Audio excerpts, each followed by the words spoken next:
রামু আর তার স্বপ্ন। রামু ছিল এক গ্রামের সাধারণ ছেলে। সে ছোটবেলা থেকেই বড় কিছু করার স্বপ্ন দেখত।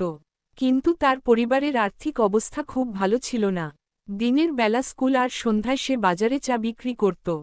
একদিন স্কুলে এক শিক্ষক তাকে জিজ্ঞেস করলেন, তুমি বড় হয়ে কি হতে চাও, রামু? রামু হেসে বলল, আমি একদিন আমার নিজের বড় দোকান খুলব, যেখানে সবাই স্বপ্ন কিনতে আসবে। শিক্ষক অবাক হয়ে বললেন, স্বপ্ন তো কেনাবেচা যায় না।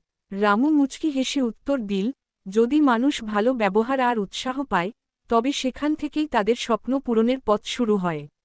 কয়েক বছর পর রামু সত্যিই একটা বড় বইয়ের দোকান খুলল, যেখানে সে শুধু বই বিক্রি করত না, শিশুদের ফ্রি ক্লাস নিত আর সবাইকে স্বপ্ন দেখতে শেখাত।